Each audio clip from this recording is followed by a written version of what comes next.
I was only 12 years old when my father, a man the whole town respected, started touching me in ways no girl should ever have to endure in her life. But that wasn't the worst of it. By the time I was 16, I saw him heading to the small bedroom where my 7-year-old sister was sleeping. That's when I decided he had to die to put an end to this earthly hell. It wasn't a choice made in rage. There was something cold running down my spine like ice water, giving me a certainty that never faded. It was either his life or my sister's innocence, and I'd seen and lived through enough pain to know the world wouldn't miss that wretched man I called father. Henry Carter. My name is Abigail Rose Carter, but folks around here call me Miss Abigail. I'm 81 years old now. There are years I wish I could forget, but there are many I'm grateful for. I was born in Fairview, Tennessee, back when electricity was still a rarity around here. Before I go on with my story, could you kindly hit that subscribe button for me? This old lady would sure appreciate it. I don't often share my story. Lord knows it took me over 60 years to find the courage, and I don't want you to miss out on other real stories from women like me who've been through trials and come out stronger. Go ahead, tap that button. I'll wait right here on my rocking chair. Looking in the mirror today, I hardly recognize the little girl with the tangled braids I used to be. What I see now is an old woman with white hair that's almost always pinned up, wrinkled skin from too much sun over the years, and hands veined with lines that tell tales of hard work. I have these pale blue eyes, rare around these parts, passed down from my mother. I've seen so much ugliness that I've learned to spot it before it even opens its mouth. Nowadays, I live in this modest little house in Augusta, South Carolina, that I earned with my own honest labor. Thank the Lord for that. I have a porch with rocking chairs for sitting out in the afternoons, and a garden full of herbs and flowers. Why don't you tell me your name and where you're watching from right now? Dear, leave it in the comments below. I like to imagine my voice reaching places my old feet can't anymore. Maybe someone's watching from Fairview, where I was born and raised, or even from Augusta. We could arrange to have sweet tea and cornbread that I still bake myself. You know, I'm one of those old housewives who hasn't lost her touch in the kitchen.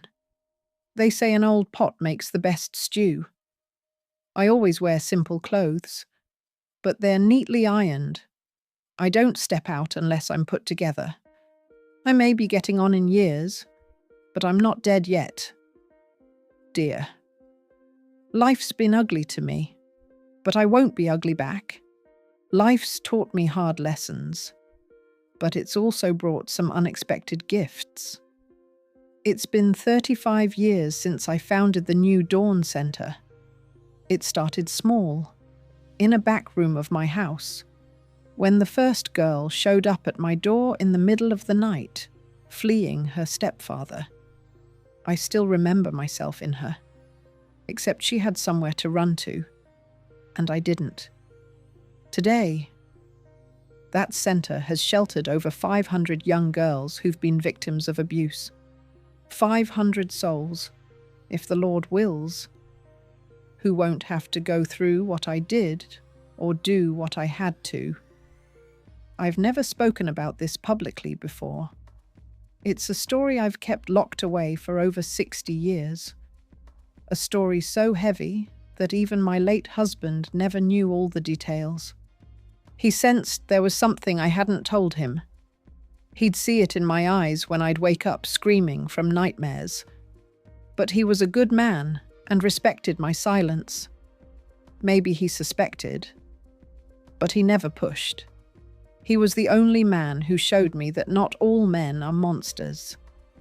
Oh, I miss that old fellow so much. It wasn't easy to stop drinking after keeping quiet for so long, but maybe it's time to lay down that burden. I'm 81 now, after all.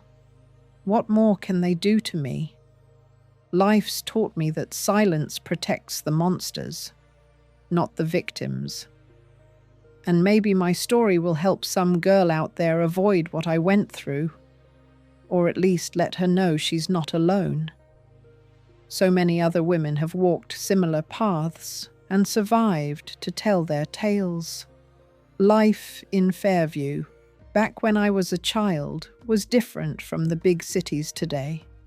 It was a small town where everyone knew each other, where the darkest secrets hid behind polite smiles and Sunday pats on the back. My father, Henry Carter, owned Carter's General Store, a place that sold everything: food, fabrics, kerosene, tools. He was the kind of man people looked up to, called Mr. Henry, asked for advice, and trusted. In public, he was all smiles and kindness. At home, once the door shut, he turned into someone else entirely. We lived in a house behind the store. It wasn't anything fancy, but it was better than most back then. The house had 2 bedrooms, one for my parents, and the other where I shared with my 2 sisters, Clara and Hannah. Clara was 2 years younger than me, a quiet girl with eyes that always seemed afraid.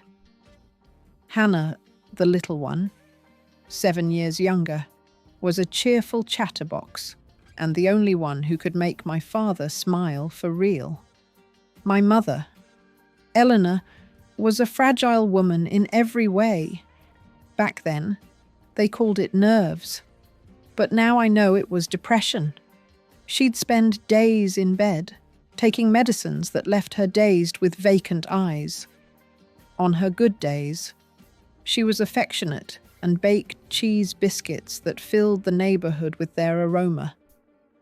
On the bad ones, she wouldn't even recognize her own daughters. She was beautiful, with eyes as blue as mine. But life dimmed her like a melting candle no one noticed. The general store was the heart of our lives.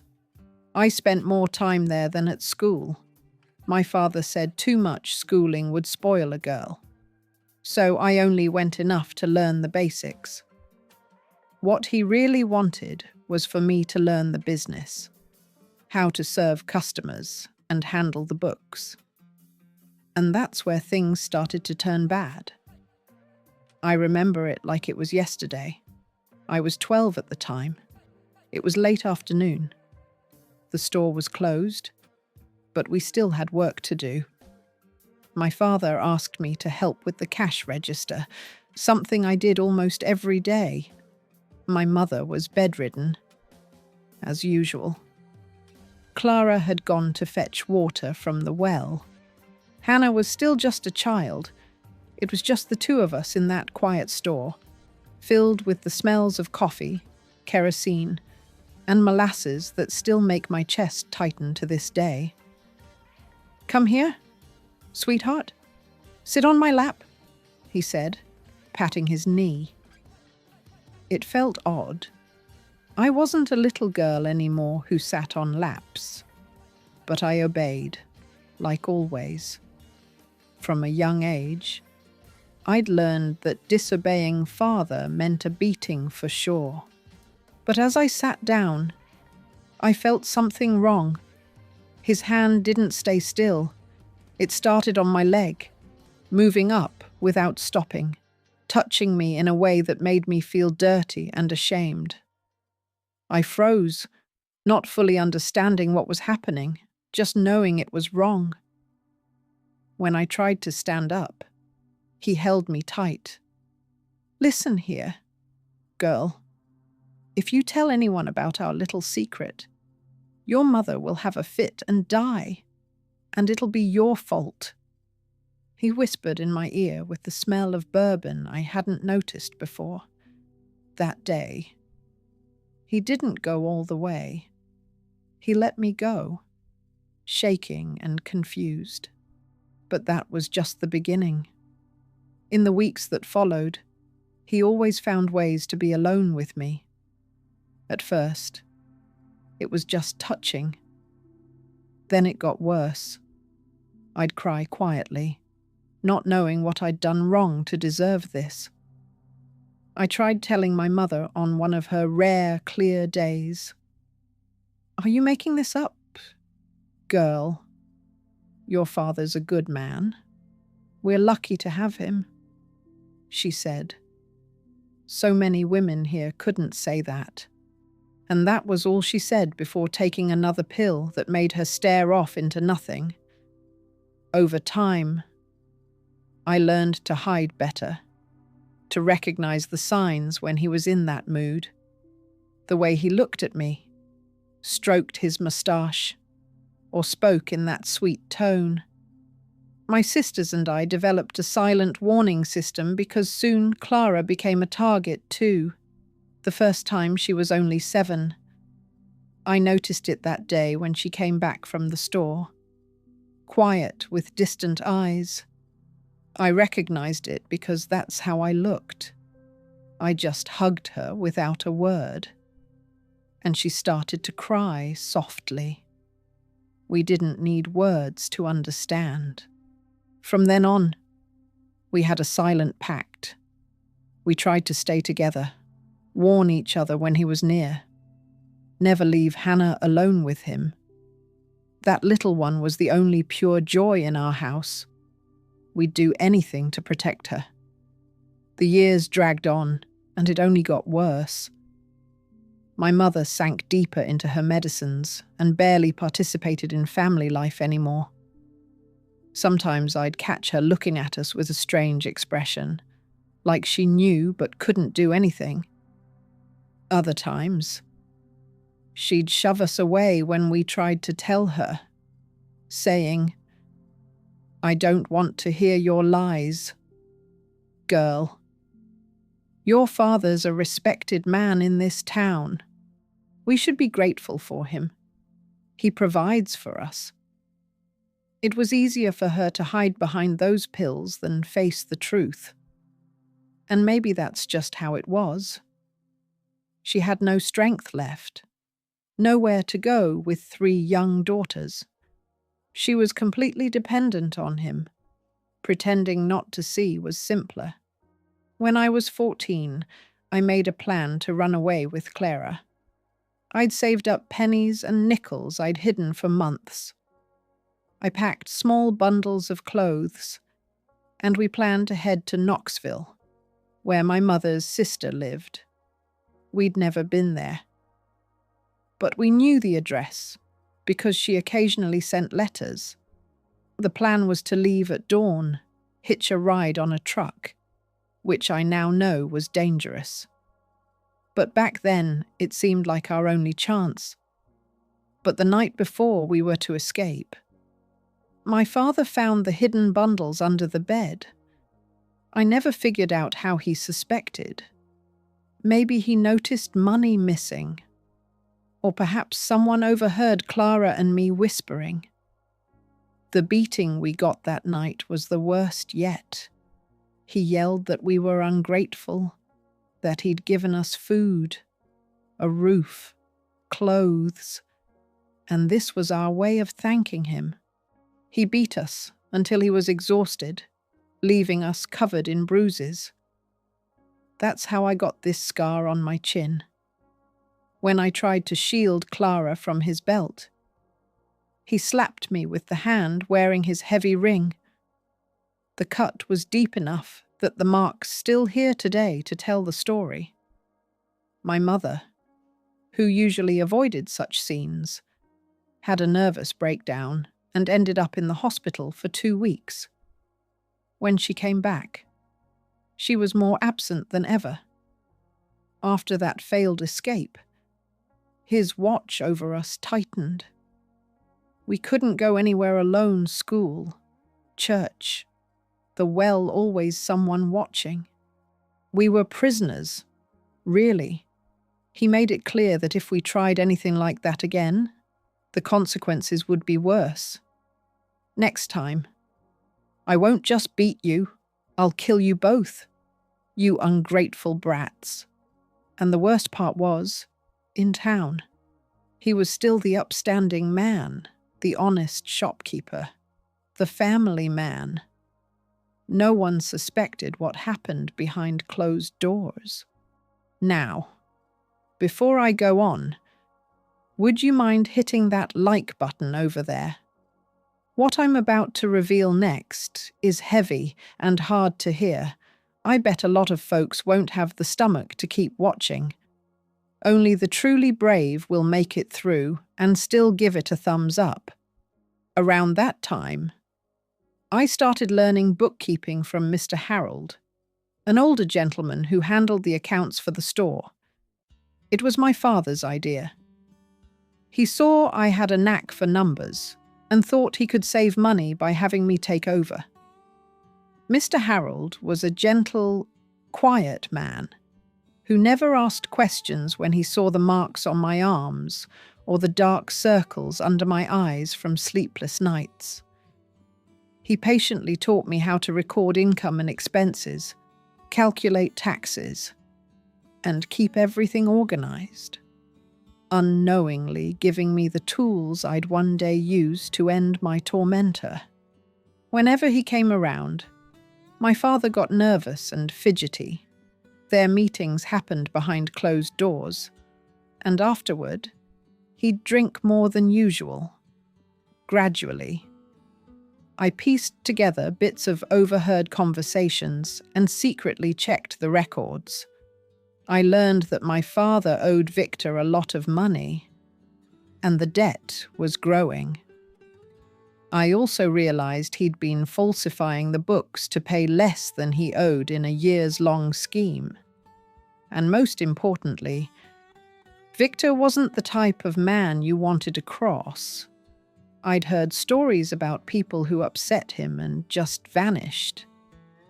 They said he had ties to bootleggers in Mississippi, and his men didn't mind getting their hands dirty.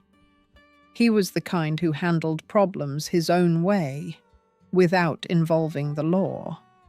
All these discoveries sat in the back of my mind like puzzle pieces I didn't know how to fit together yet. I kept learning, watching, and storing information. I also kept protecting my sisters as much as I could, especially Hannah, who was growing up beautiful and joyful, unaware of the danger lurking, but deep down, I knew it was only a matter of time before he turned his eyes to the youngest. It was a pattern I knew all too well, and the day I dreaded most came when I was 16. It was a sweltering January night, one of those where the heat doesn't let up even after the sun sets. My mother had been sedated after a particularly bad day. Clara and I were in the kitchen washing dishes. Hannah, my little 7-year-old sister, had already been put to bed in our shared room. Suddenly, I realized my father wasn't in the living room where he usually sat listening to the radio after dinner. An alarm bell went off in my head. I dropped the dish he was washing and quietly crept down the hall. That's when I saw him standing in the doorway, looking in with that familiar expression. The same look he'd given me years earlier when it all began.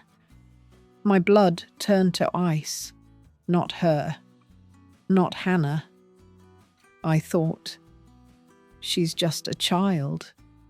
An innocent girl who still played with rag dolls.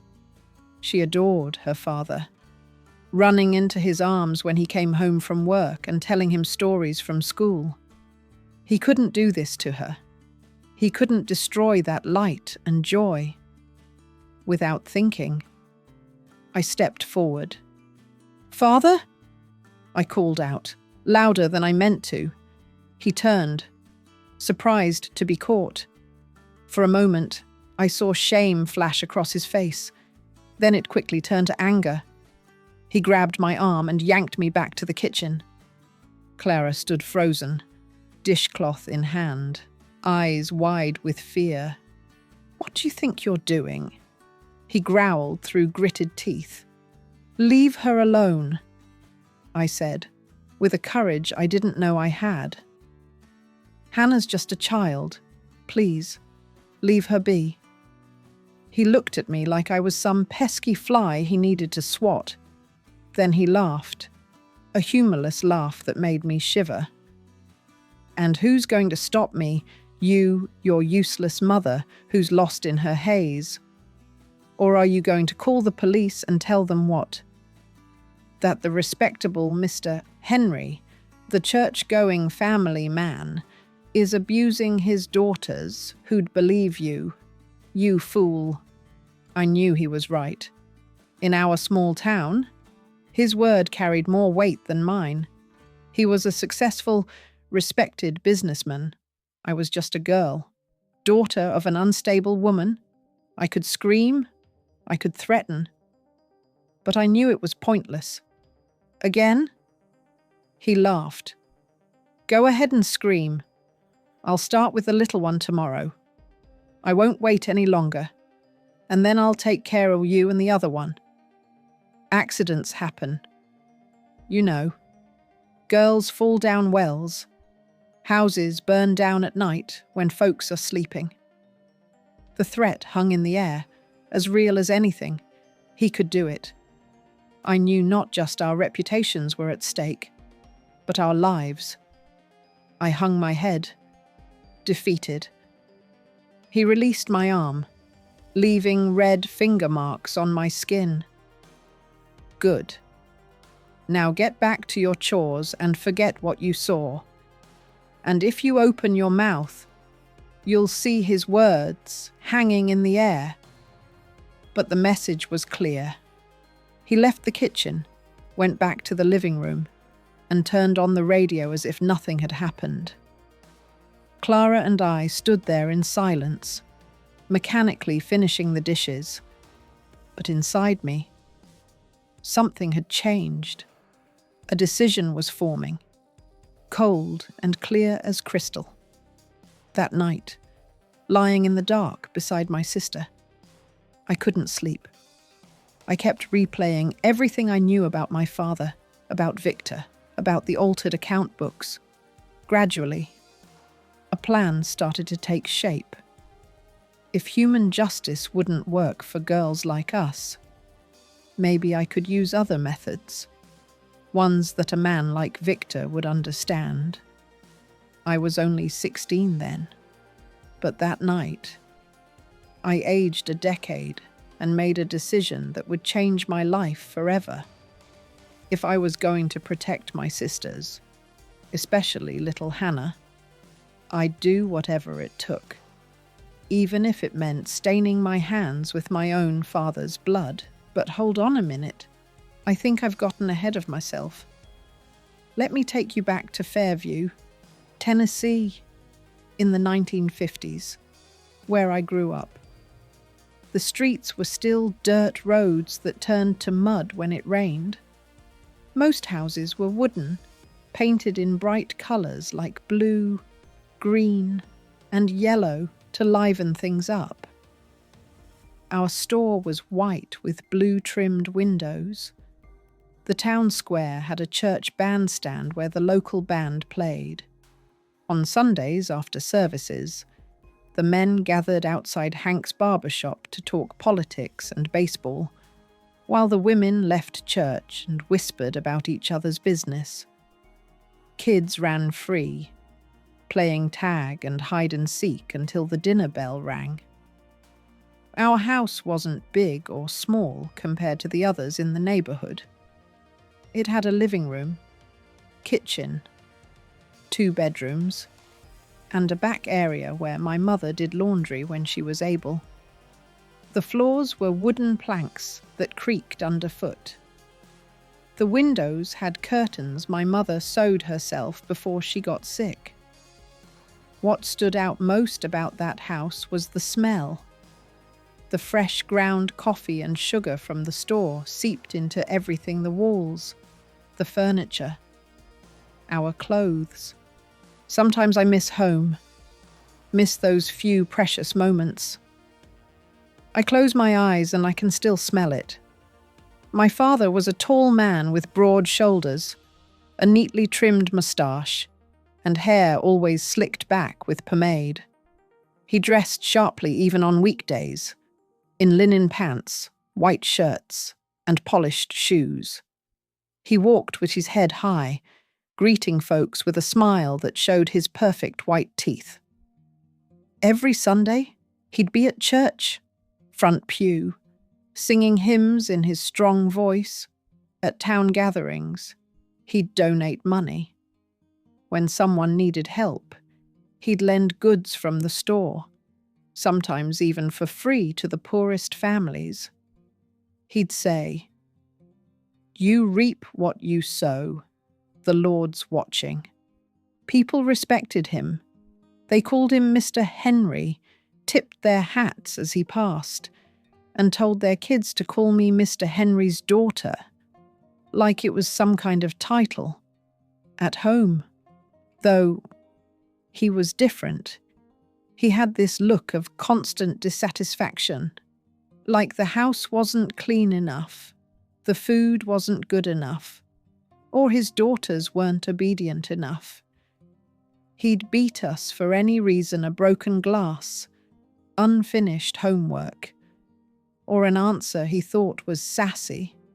Over time, I'd learned to read his moods from his footsteps, the way he opened the door, his tone when he called for my mother. There were good days and bad, but even on the good ones, we had to be careful.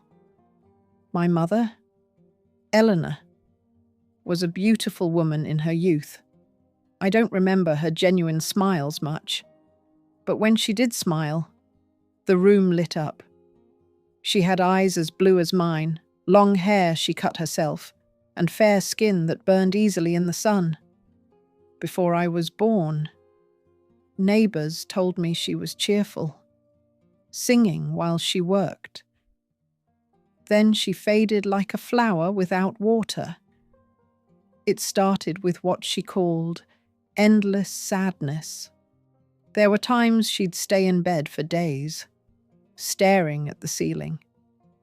Then came the prescriptions from the town doctor, little black bottles full of drops that left her dazed, limp, with vacant eyes.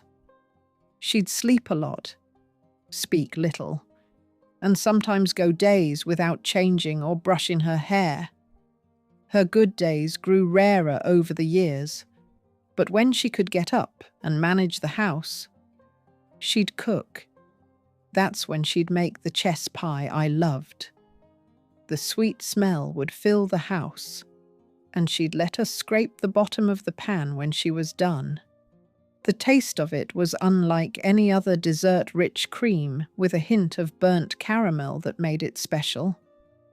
After her condition worsened, I could never eat chess pie the same way again. It felt like she took the secret with her. My sister Clara was 2 years younger than me.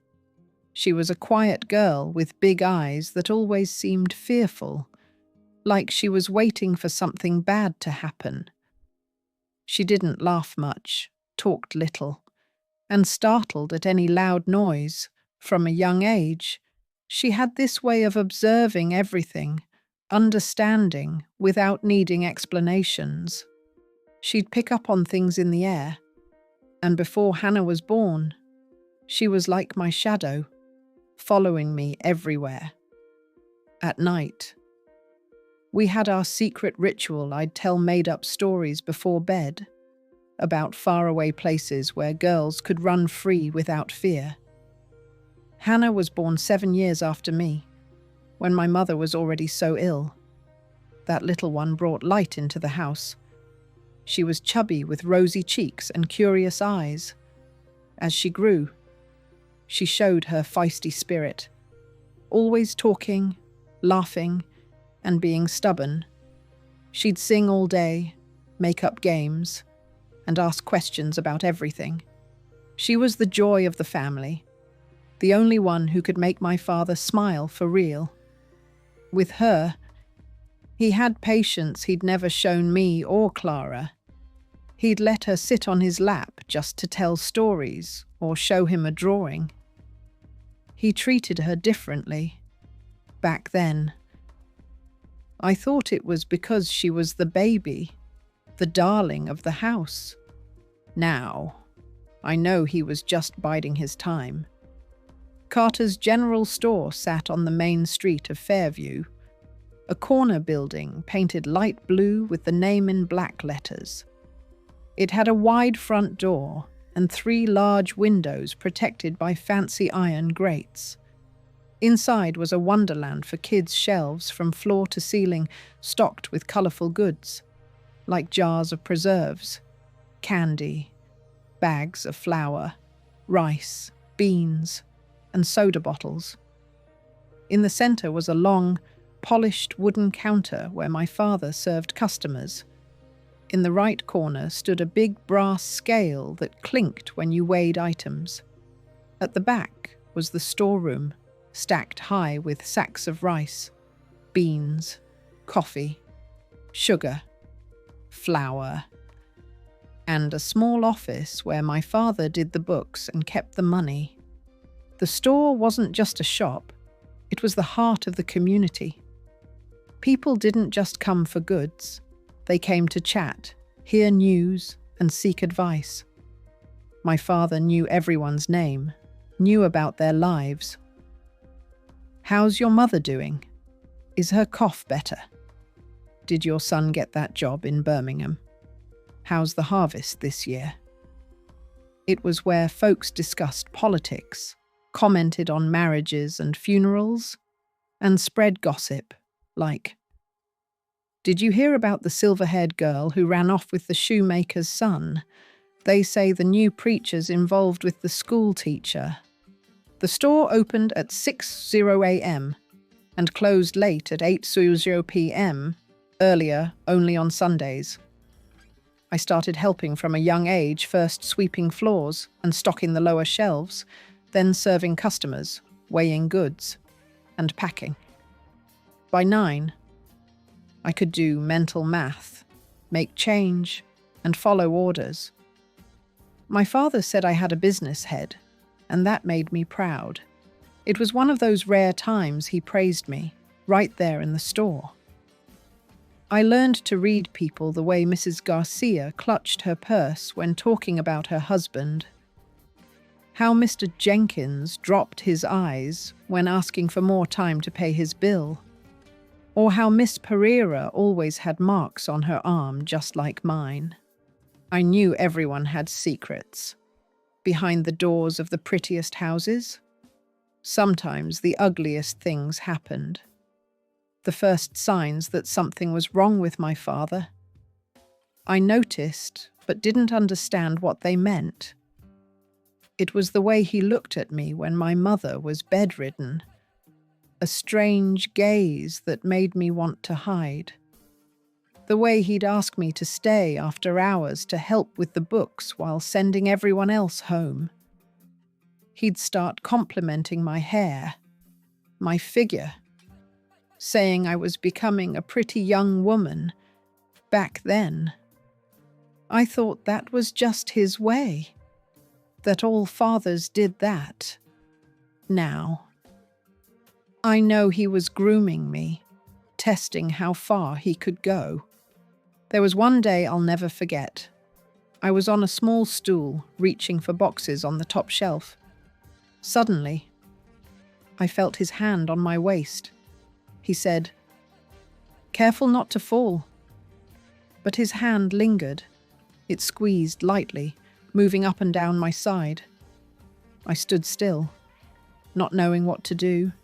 It didn't feel right, but he was my father. He must know what's okay. Right. When I finally moved and stepped down, he gave me that odd smile and said, "You're growing up fast. Abigail, You'll be a woman soon." Another time, he called me to the small office at the back of the store.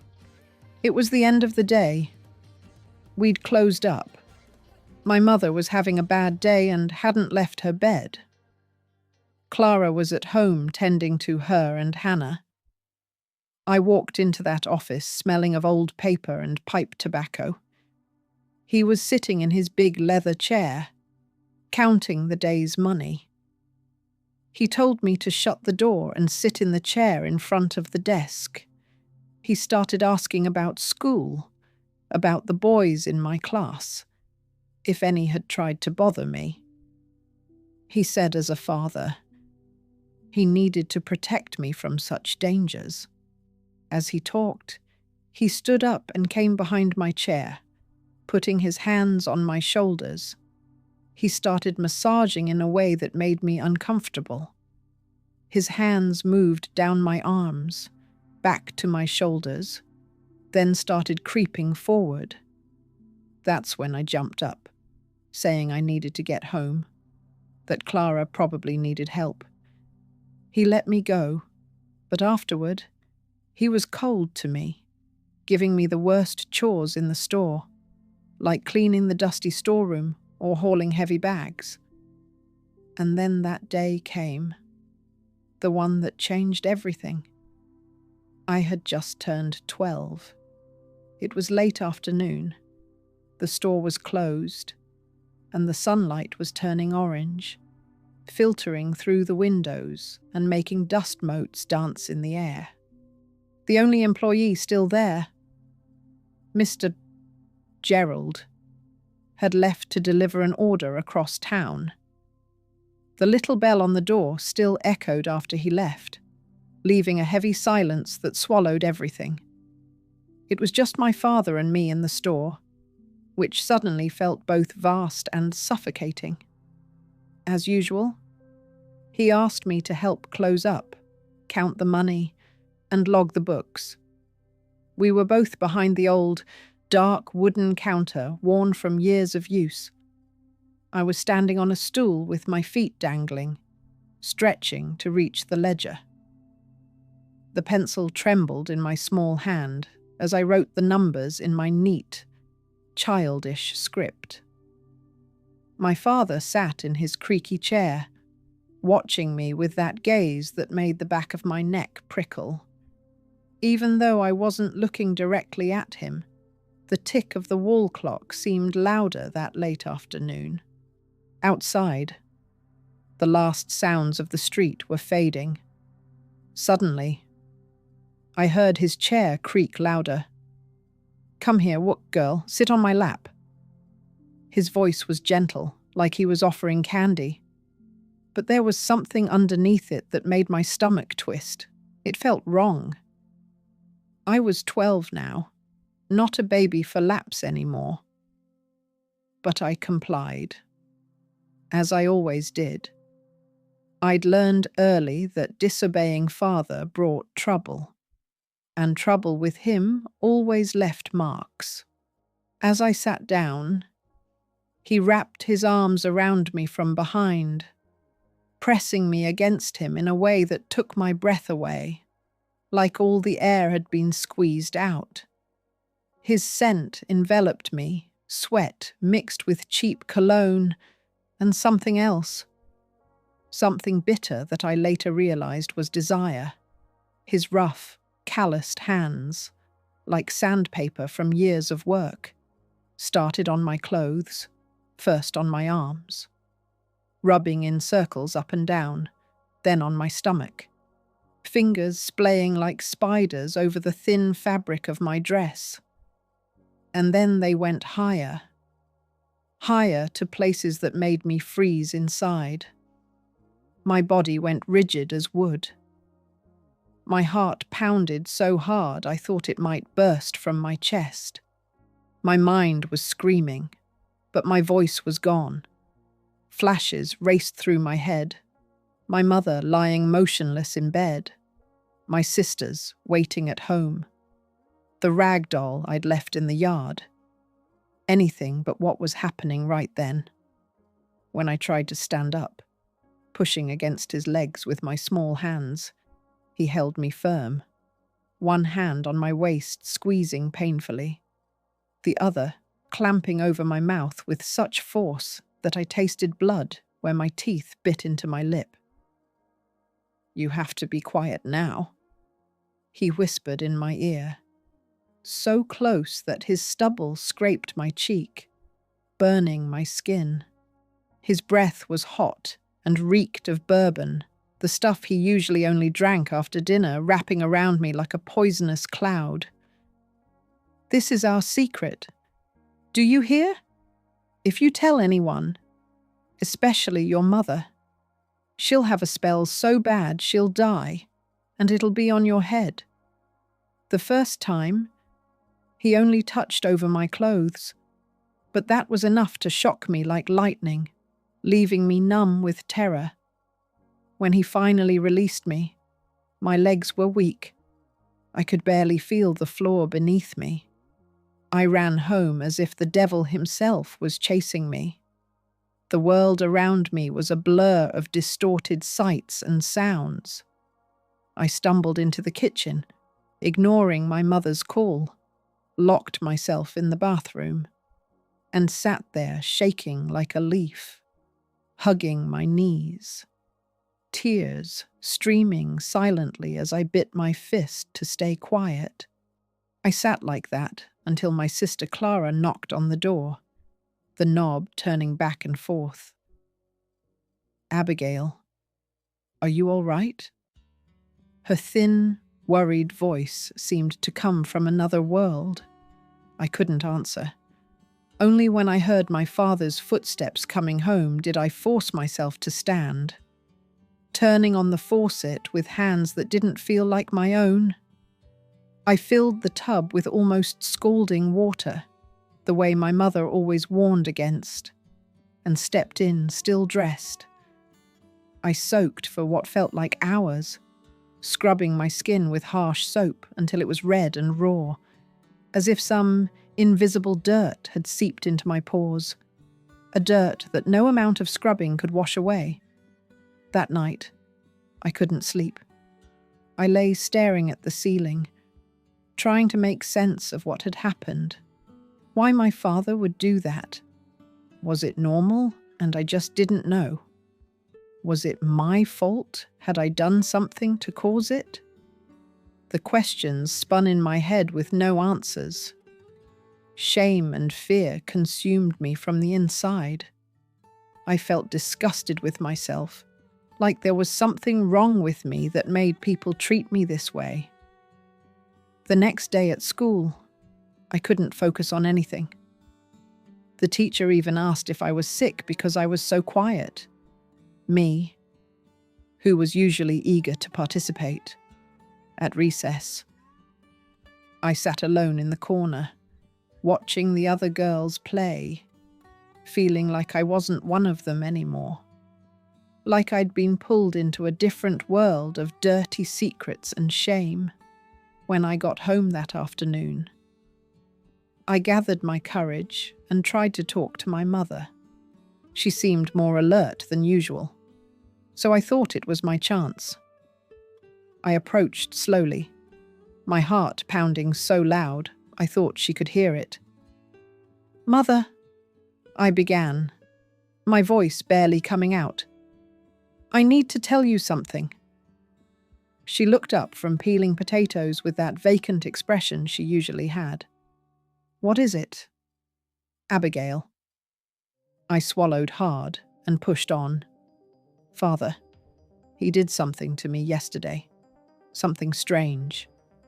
I started describing it without using specific words because I didn't even know how to name it.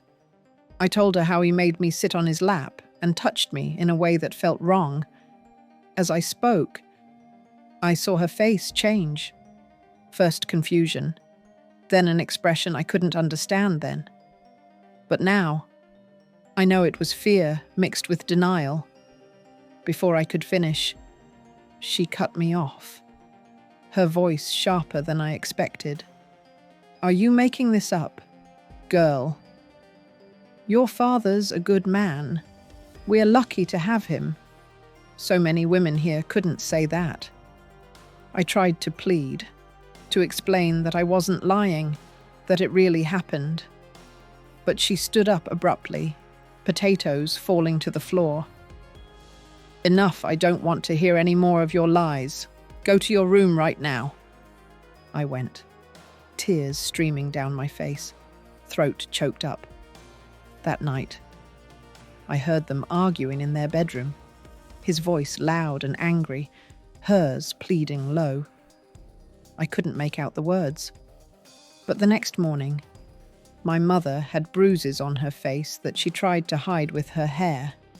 She wouldn't look me in the eye all day. 2 days later, she had another spell and was back in bed. That time, it lasted nearly a month. I'd learned my lesson. I had no one to turn to. My mother didn't believe me. Or worse. Maybe she did, but was too scared to face it. What else could I do? We depended on him, the provider, the respected merchant. I was just a girl. Who would believe me over him in the years that followed? The abuse continued, always hidden and accompanied by threats of what would happen if I told anyone. When Clara turned 7, I realized she was a target too. One day, she came back from the store with that empty look I knew all too well. Her eyes were red from crying, and she flinched at any approach. I didn't need to ask. I knew. That night, I held her on the bed we shared and promised that someday we'd get out of there. I didn't know how, when, or where, but I swore I'd find a way. The only good thing that happened in those years was Hannah's birth.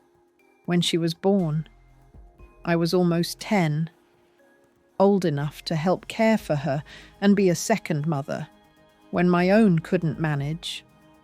From the very first day, I silently promised that tiny, noisy creature I won't let him touch you. Never. Whenever possible. I kept her with me or with Clara. I made up excuses to never leave her alone with him, even when she was just a baby. As the years passed, my fear turned to a simmering anger that built inside me like a gathering storm. I wasn't just angry at him, but at my mother for looking away, and at the neighbours who must have suspected. The walls were too thin not to hear the screams, the bruises too visible not to notice. The whole world let men like my father keep living their lives while destroying ours. I often wonder what you'd do in my shoes. Dear, if the one person supposed to protect you pretended not to hear your cries, if you were trapped with no way out and 2 sisters to shield, what would you do? Because as a child, 9, 10, 11 years old, the adult world seems so big and powerful. You don't know your rights or if there's any law to protect you. You just know you're alone against a giant, and no one will believe you against him. That's how I spent my childhood and teens. By day, I was the dutiful daughter, the good student, the efficient helper in the store. By night, I was the trembling girl under the covers, holding my sisters tight to protect them, and hiding in dark corners when I heard his footsteps approaching. I learned to live like that, split into 2 selves, the one the world saw and the one inside, full of fear and shame. I grew up too fast, losing my innocence far earlier than I should have. While other girls my age were still playing with dolls, I was carrying secrets too heavy for my small shoulders. Now, at my age, after all I've seen and been through, I know my story isn't unique. There are so many children out there like young Abigail, suffering in silence with no one to turn to. That's why I'm sharing mine, not for revenge.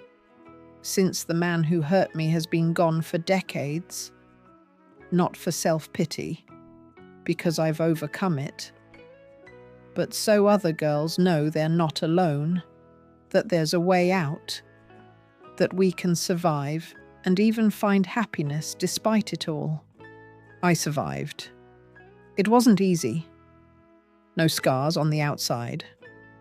But I survived. I built a life he never thought I could. I tried to shield my sisters, at least from some of the horror he could have inflicted. And if my story helps even one girl find the courage to seek help, then reliving these painful memories is worth it. Worth opening these old wounds to show that they've healed. Not perfectly, of course.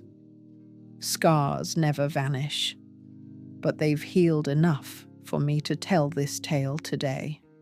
Looking into the eyes of those listening without letting the pain destroy me again.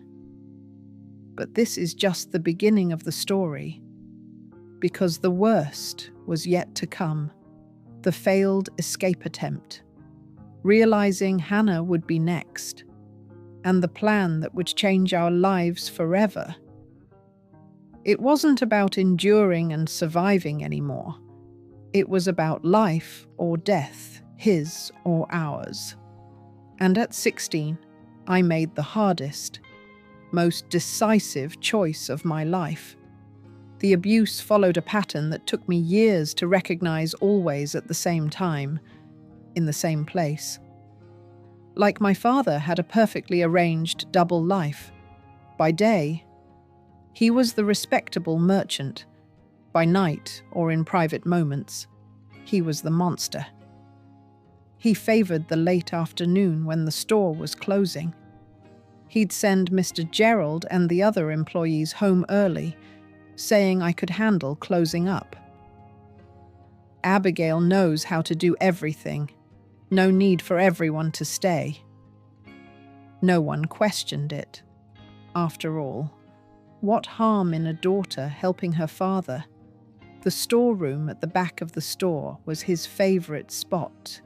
Dim, secluded from the street, with tall sacks of supplies muffling any sounds. The smell of coffee and flour everywhere, mixed with the mustiness of the dark corners.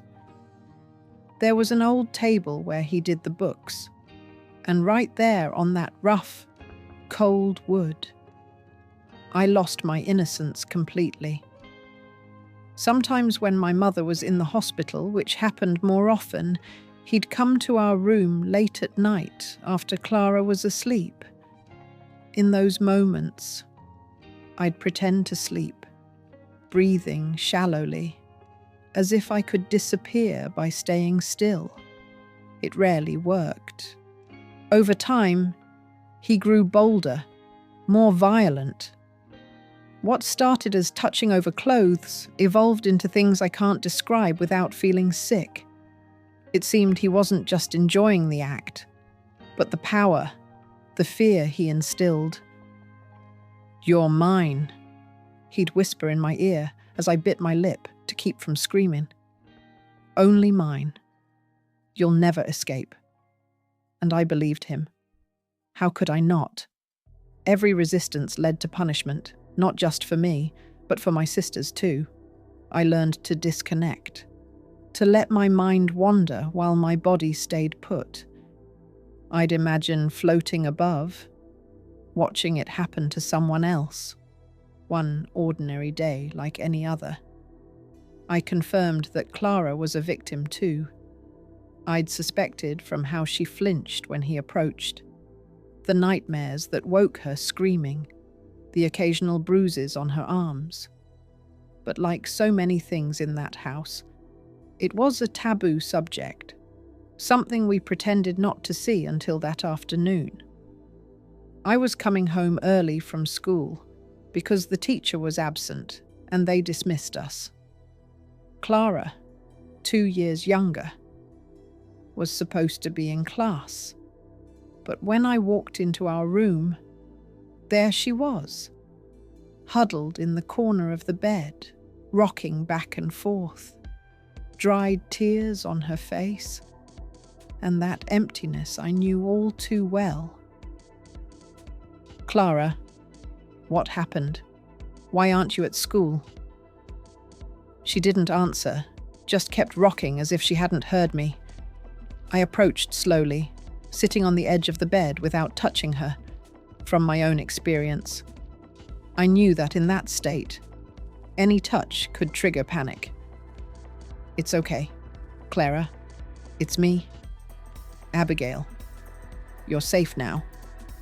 She slowly lifted her eyes. "He said the teacher sent me home," she whispered, her voice almost inaudible. "Said it was time for my special lesson. But it wasn't a lesson at all. Abigail." She couldn't even finish. I understood exactly what had happened. In that moment, something shifted inside me. It was one thing for him to do it to me. I was already broken, dirty, marked. But Clara, my sister, who still played with dolls and cried at the sight of a dead bird because she feared the dark, it was too much. I held her, letting her cry on my shoulder until my shirt was soaked, and silently vowed I'd protect her and Hannah at all costs. From that day, Clara and I formed an unspoken pact. We never spoke openly about what was happening, but we developed a system of eye signals, codes, and everyday phrases. "I have a headache today" meant he was in a bad mood. "Be careful." "I'll help Mother with her medicine and stay near Hannah" meant don't leave her alone. Little gestures that made us a bit safer, a bit more alert in our crazy world. Hannah, our youngest, was still too innocent to grasp the danger.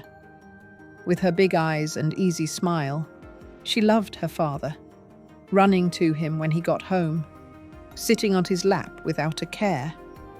Every time that happened, my heart clenched. Clara and I took turns keeping watch over her. The excuse was that we needed to help with Mother, since she couldn't manage on her own. In reality, it was a desperate vigil. We made up games to keep her close, never alone with him. "Let's play school." "Hannah," I said, "you're a student. Do you want to help make cookies? You could cut the dough." We did anything to keep her with us, away from his grasp. We never gave up searching for help, even though deep down, I knew it was still the age of feudalism. I once tried to talk to Miss Jefferson, an older woman who seemed to care for me. "Miss Jefferson," I began after class when everyone had left, "there are things happening at home that aren't right." She looked at me with a mix of curiosity and unease. "What's going on?" "Abigail." I couldn't say it straight out. The words got stuck in my throat. I tried to hint at it. "My father does things that no one sees, things a father shouldn't do to his daughter." She blushed, looked away, and quickly gathered her books. "Abigail, sometimes we don't understand our parents' ways. They do what's best for us, even if it doesn't seem like it. Your father is a respected man in the community.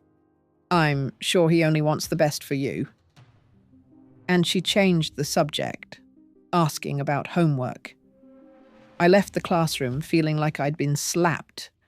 Another door closed, another adult choosing to look away. When I went to confession, I tried to talk to Father Martin, a kind-looking gentleman with white hair from his sermons. "Father, I need to confess something, but I don't know if it's my sin or someone else's." He encouraged me to go on, protected by the darkness of the confessional. I stammered out what had happened without using clear words, not mentioning the inappropriate touches and the things that made me feel dirty. I expected understanding, guidance, maybe even real help. What I got was a lesson on the fourth commandment. Honor your parents, my child. Sometimes they are strict because they love us and want to guide us on the right path. Say 3 Hail Marys and pray for forgiveness for your impure thoughts. I left the church feeling even more guilty and confused. If even God's representative on earth thought I was wrong, maybe it was true. Maybe something in me had provoked it, deserved to be treated that way. It took me years to realize that no, it was never my fault, that no child ever deserves abuse. My last hope was Grandma Hazel, my mother's grandmother, who lived on a farm a few hours from Fairview. She rarely visited, mostly to check on her daughter. She was a strong woman, raised on a farm, who'd buried 3 husbands and raised 6 children on her own. If anyone could stand up to my father, I thought it would be her. During one of her visits, I found the courage. I waited until we were alone. She was washing dishes while I was drawing. "Grandma," I started, my voice trembling. "I need to tell you something." She kept washing without looking at me. What about him? I swallowed hard and breathed out, knowing this might be my only chance. I told her about the touches, the abuse, the constant fear, about how he'd done the same to Clara, and how we worried for Hannah. She listened in silence, her wrinkled hands still washing the dishes as if we were talking about the weather. When I finished, still catching my breath from the effort, she sighed. Finally. She turned to me and wiped her hands on her apron. Her eyes showed no surprise or anger, just a tired resignation that scared me more than any reaction. "Men are like that, dear," she said, as if teaching me a cookie recipe. "They have these urges. Your mother knows it. I knew it with my husbands. We endure because what else is there? Where would you go with children to raise and no money?" She placed her hand on my shoulder in what should have been a comforting gesture, but it only made me feel more alone. If you want advice from someone who's lived a long life, learn to dodge, anticipate when danger comes, and when you can't avoid it, close your eyes and think of something else. It'll pass soon enough. Those words hit me like a bucket of cold water. My own grandmother, who should have protected me, was telling me to accept the unacceptable, to adapt to the horror as if it were just another inconvenience of life. That's when I truly realized how alone I was. The women in my family had been broken by life, so used to accepting abuse as normal that they couldn't even imagine it could be different. Meanwhile, my mother was sinking deeper into her illness. Her nerves got worse until she hardly left her bed. The medications, those bitter drops, and Dr. Wilson's checkups without any real questions left her almost vegetative. There were days she didn't even recognize her own daughters, looking at us with empty eyes as if we were strangers. Other days, she had hallucinations, seeing people who weren't there, talking to the dead. But sometimes, in those rare moments, she had flashes of clarity. In one of those moments, I went into her room to bring her some chicken broth I'd made. She was sitting on the bed, staring out the window, seeming more present than usual. I approached carefully, not sure which version of my mother I'd find. "I brought you some food. Mother, the chicken broth you like." She turned to face me, and for the first time in so long, I felt she truly saw me. Her eyes, like mine, were filled with tears. "Abigail," she said, her voice weak but clear. "Forgive me." "Forgive you for what?" "Mother." She grasped my hand, her bony fingers cold as dry branches. "For not protecting you. For not protecting all of you. I know what he does. I've always known. I just didn't have the strength. Abigail, I had nowhere to go. No way to care for the girls on my own. He said if I told anyone, he'd take you all away from me, send you far away." And I believed him. I stood there, speechless, not knowing what to say. Part of me wanted to scream at her, blame her for all those years of silent suffering.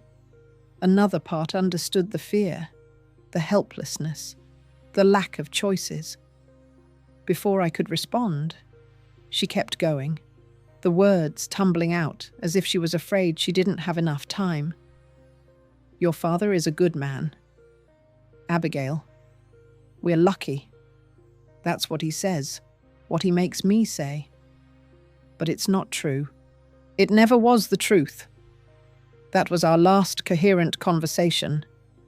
The next day, she was back to her usual state, too medicated to form a full sentence. 2 weeks later, she had another breakdown and was hospitalized again. When she came back, she was just a shadow of herself. Her final years were like that, alternating between hospital stays and near catatonic states at home. She passed away when I was 17 from pneumonia that might not have been fatal for someone with a stronger will to live. Now, before I tell you what happened after the beating we endured when we tried to escape, let me explain something I discovered about the store's business. Around that time, I started learning accounting from Mr. Harold, a quiet gentleman who came once a month to handle the books for the store. My father realized I had a knack for numbers and thought he could save money if I took over. Mr. Harold was a gentle old man who never asked about the bruises on my arm or the dark circles under my eyes. He taught me everything about bookkeeping, tracking inventory, recording sales, and managing ledgers. As I got more familiar with the books, I noticed something odd. There were 2 sets, the official one he showed suppliers and the taxman, and the hidden one with the real numbers. I also started observing Victor Kane's monthly visits, a rough-looking man with an ugly scar who ran a wholesale distribution business. Whenever Victor came, my father got nervous, closed the store early, and locked himself in the office with Victor and his 2 tough guys. Through eavesdropping and carefully checking the papers when no one was looking, I pieced together the truth. My father owed Victor Kane a lot, and Victor wasn't just a distributor, he was a ruthless loan shark known for brutal collection methods. Stories about Victor were chilling. A shopkeeper who didn't pay had his store burned down. A farmer who tried to cheat him was found in the cotton fields with his hands cut off. A whole family disappeared after the father racked up unpayable debts. Worse, my father was trying to cheat Victor by keeping 2 sets of books. He showed Victor the ones with lower sales figures to skim money off the top. It was a dangerous game that only delayed the inevitable. The debts kept mounting, interest soaring. And Victor wasn't the patient type. The whole situation festered in my mind like vague information without clear edges. I knew there was potential there, a possible weapon, but I didn't know exactly how to use it. It took a catalyst event to make the pieces finally fit. And that event came in the form of my greatest fear, the threat to Hannah. It was on a sweltering January night, one of those where the heat doesn't let up even after sunset. My mother had been sedated after a particularly bad day. Clara and I were in the kitchen washing dishes. Hannah, at 7 years old, had already been put to bed in our shared room. Suddenly, I realized my father wasn't in the living room where he usually sat listening to the radio after dinner. An alarm bell went off in my head. I dropped the plate I was drying and quietly ran down the hall. That's when I saw him standing in the doorway of our room, looking in with that familiar expression. The same one he'd had with me years ago when it all started. My blood froze in my veins. Not her. Not Hannah. I thought, she's just a child, an innocent girl who still plays with rag dolls. She adores her father, runs into his arms when he comes home from shopping, and tells him stories from school. He couldn't do that to her. He couldn't destroy that light, that joy. Without thinking, I stepped forward. "Father!" I called louder than I intended. He turned, surprised to be caught. For a moment, I saw something like shame on his face, quickly replaced by anger. He grabbed my arm and pulled me back to the kitchen. Clara stood frozen, the dishcloth still in her hand, her eyes wide with fear. "What do you think you're doing?" he growled through gritted teeth. "Leave her alone?" I said, with a courage I didn't know I had. "Hannah's just a child. Please, leave her be." He looked at me like I was a pesky fly he needed to swat. Then he laughed, a cold laugh that made me shudder. "And who's going to stop me? You, your useless mother living in a drugged haze? Or are you going to call the police and tell them what Honourable Mr. Henry, the community helper, the churchgoer, abusing his daughter? Who'd believe you? You fool!" I knew he was right. In our small town, his word carried more weight than mine. He was the successful businessman, the respected man. I was just a girl, daughter of an unstable woman. I could scream. I threatened, even though I knew it was pointless. He laughed again. "Go ahead and scream. I'll start with the little one tomorrow. I won't wait any longer. And then I'll deal with you and the other one. Accidents happen. You know, a daughter falls down a well. The house burns down at night while everyone's asleep."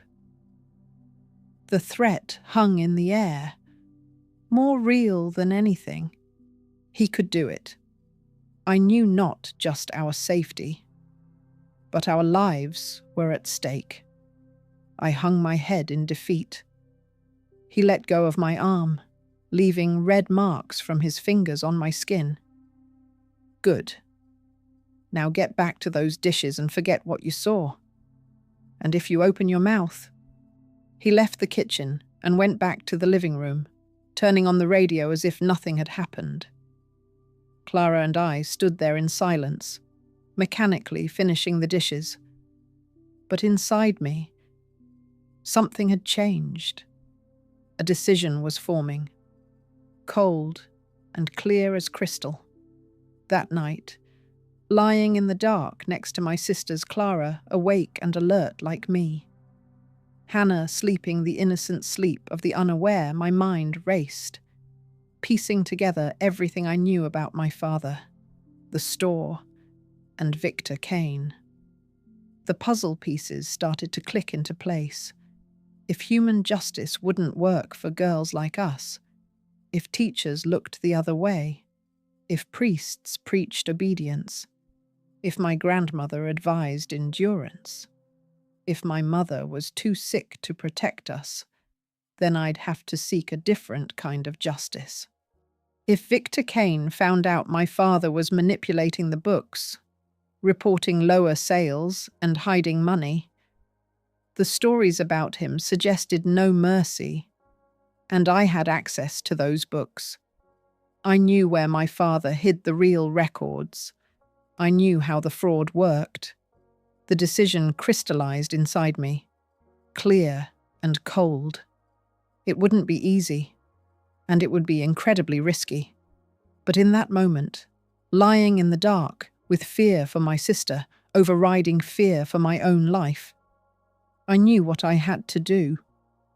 Pit Victor Kane against my father. Let him do the dirty work my 16-year-old hands couldn't. If I couldn't trust human law, I'd use the law of the monsters.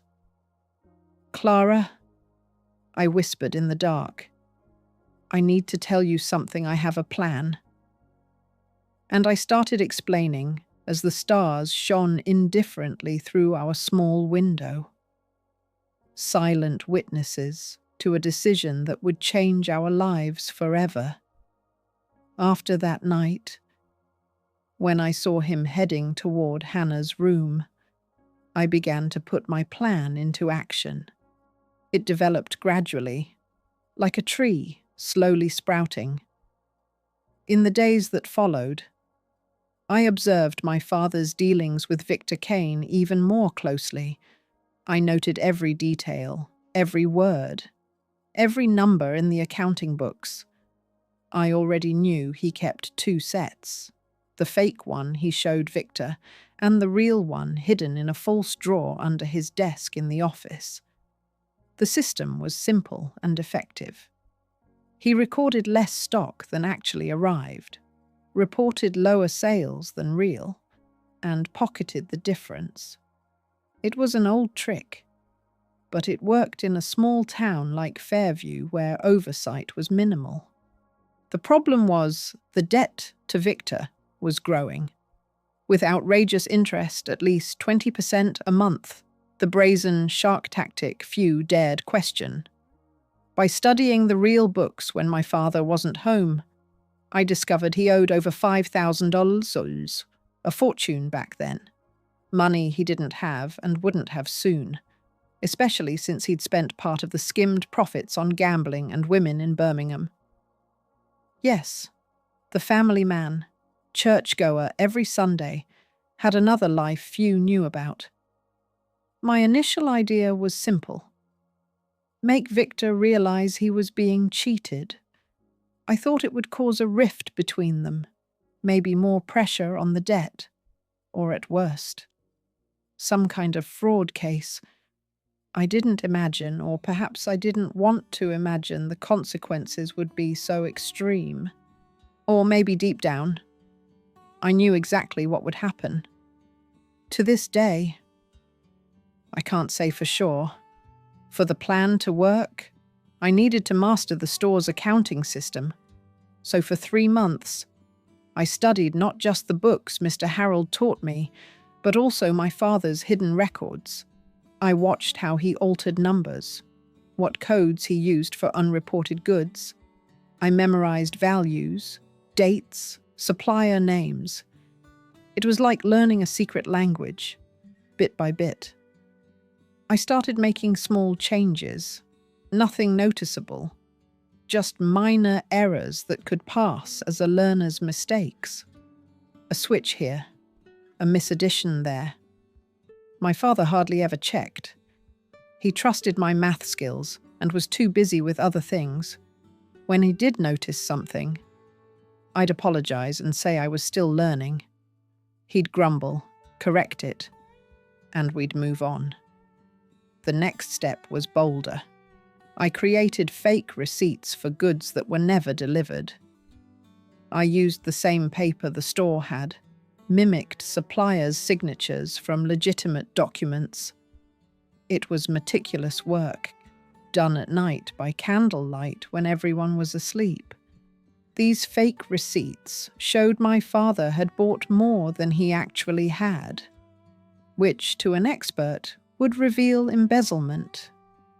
The trickiest part was creating the illusion of where the money was going. In the books, I invented a bank account in my father's name at the First National Bank in Birmingham. Of course, it didn't really exist, but on paper, it looked like he was regularly depositing large amounts there. Evidence that the undeclared money was being saved, not just spent. All this was done in moments when I was alone in the store. Usually late afternoons when my father was out handling town business, or Sunday mornings when I claimed I needed to finish work before he went to church. Clara kept watch for me, warning if he came back early. In the process, I found an unexpected ally in Mrs. Gardner, the cook who came 3 times a week to prepare meals for the store staff. She was a woman in her 60s, a widow known for her skillful hands in the kitchen and with herbs. Everyone respected Mrs. Gardner, even my father, perhaps the only one he truly feared because she knew stories about him from when he was a boy. We never spoke openly about what was happening. We didn't need to. She saw the bruises, the fearful looks, the way I flinched when he approached. One day, she found me crying behind the storeroom after one of his encounters. She didn't ask questions, just sat beside me, placed her hand on my shoulder, and said, "Some evils can only be cured by cutting out the root, like pulling weeds." From that day, without any arrangement, she started helping me. She'd distract my father at key moments, calling him to taste a new recipe or complain about spoiled groceries, giving me time to work on the books. She also kept me informed about when Victor was visiting. Her son worked as a loader for a supplier, so she always knew. "He'll be here next Thursday," she'd say to me one morning while asking for flour for bread. "Heard from my boy, Theo, that his boss is especially angry this time. Seems he's found out other debtors are hiding money too." That was the signal I'd been waiting for. I had to act now before Victor lost all patience, before my father did something to Hannah. The pressure from both sides was building. It was a race against time. The night before Victor's visit, I made the final changes to the books. It was a hot Wednesday, the kind of weather that made sweat run down your back. My father had gone to handle business in Birmingham, leaving me in charge of the store. It was a sign of his trust in me. Ironically, Mrs. Gardner was in the kitchen preparing lunch for the staff, but really keeping watch for me. I worked with shaken hands but a clear mind. First, I altered the official records, the ones he showed Victor, making the discrepancies more obvious. Then, I modified entries in the real books, making it look like he'd diverted even more than he had, by my estimate, about 30% more. Next, I wrote an anonymous letter. I used the store's typewriter, wore gloves to leave no fingerprints. Gloves I'd stolen from Dr. Wilson's bag during one of his visits to Mother. The letter was direct and brutal. "Mr. Henry Carter has been cheating you for years. He keeps 2 sets of accounting books. The ones he shows you are fake. The real ones are hidden in a false drawer under his desk in the office, accessed by pressing the right corner of the panel. The undeclared money has been transferred to a secret account at the First National Bank in Birmingham. He's moved over $5,000 there. Check the delivery receipts. Many are forged. He laughs behind your back, saying, "You'll never find out. A friend who values justice." I folded the letter and put it in an unmarked envelope. Then, I prepared physical evidence. I left some fake receipts on the desk as if he'd been careless. I placed a list of phony bank deposits in a folder labeled private, right on top of the real books in the secret drawer. I intentionally made it easier to find by loosening the mechanism that hid it. Finally, I slipped in a forged note in his handwriting, mentioning cheating Victor again and transferring 15% to account B, tucked among other papers. Everything was set. The stage was ready for the final act. All that was left was delivering the letter, and that would be the easiest part. Victor always sent the same driver, a quiet man named Bud Mason, to warn my father he was coming. He'd arrive a few hours early, leave a message, and go. That was the perfect opportunity to hand over the envelope without suspicion. At 3 p.m. on Thursday, as expected, Bud showed up at the store. He delivered the message, "Tell Mr. Henry that the boss will be here at 6. As he left, I approached, pretending to dust a shelf nearby. "Mr. Bud," I called softly, "this fell out of your pocket." And I handed him the envelope. He looked puzzled, but took it without question and walked away. It was done. The letter was on its way to Victor.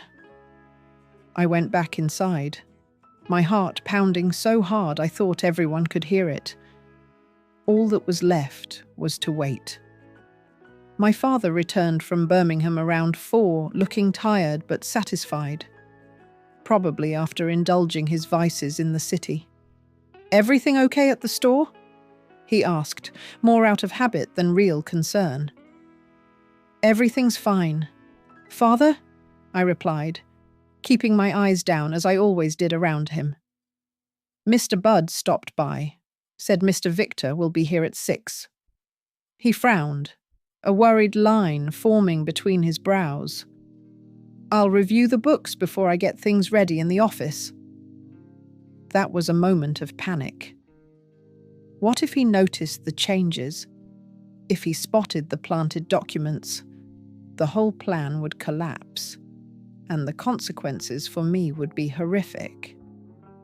With trembling hands, I arranged the books on the desk, praying he wouldn't look too deep. My father sat down and started flipping through the official records, the ones he showed Victor. He frowned at one of the changes I'd made. "This sales figure for last week's coffee is different from what I remember," he muttered. My stomach churned. It was the moment of truth.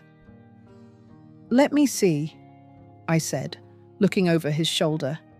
I pretended to analyze it for a second, then slapped my forehead. "Oh, I think that's my mistake. I must have copied it wrong from the draft. I can fix it right now."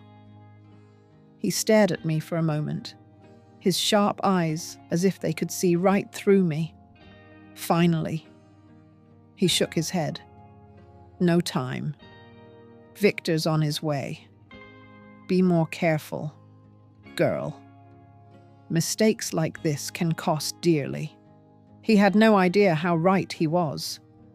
Right at 6, as usual. We heard Victor's car engine. My father sent all the staff home except Mr. Gerald, the one he trusted. He had specific orders. "Take your sisters to Mrs. Brooks's house and stay there until I call you. I don't want any of you near this meeting." That was exactly what I'd expected, what I'd planned for. "Yes, Father," I answered and went out to get Clara and Hannah, who were playing behind the store. As we left through the back door, I saw Victor entering through the front, as always, with Scarface Tom and Max, his henchmen. In his hand, I noticed the envelope I'd given to Bud Mason. I took my sisters to Mrs. Brooks's house, our neighbor, who often looked after us when my father needed us out of the way. She was a kind woman, but completely unaware of what was going on in our home.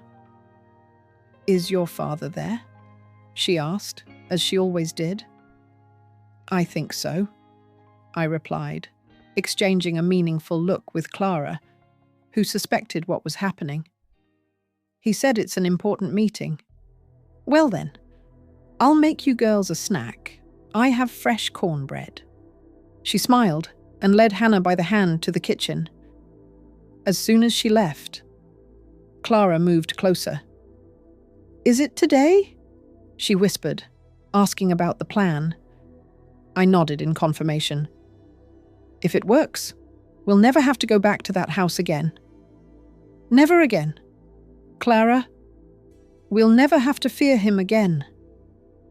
And if it doesn't work..." She swallowed.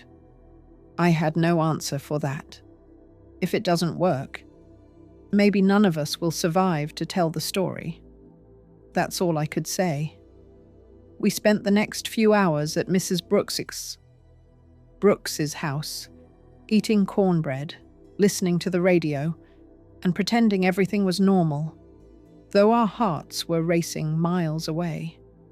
Hannah, innocent as ever, played with her rag doll, oblivious to the drama unfolding. Clara and I could barely swallow our food, our eyes glued to the clock on the wall. By 9 p.m., when Mrs. Brooks was getting beds ready for us to sleep over, we heard a car speeding down the main street, passing right in front of the house. I ran to the window just in time to see Victor's black sedan, unmistakable in Little Fairview. "I'll take the girls home now, Mrs. Brooks," I said, surprising the kind woman.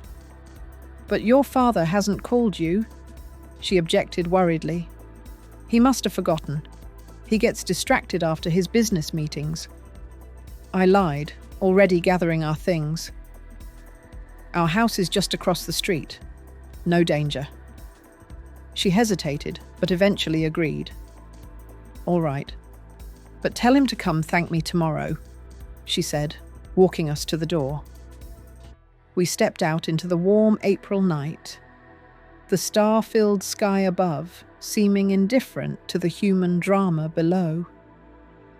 We hurried Hannah home and tucked her into bed.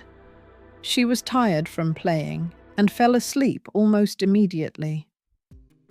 Clara stayed with her while I headed back to the store. The store was closed, windows dark, door locked, no sign of movement inside.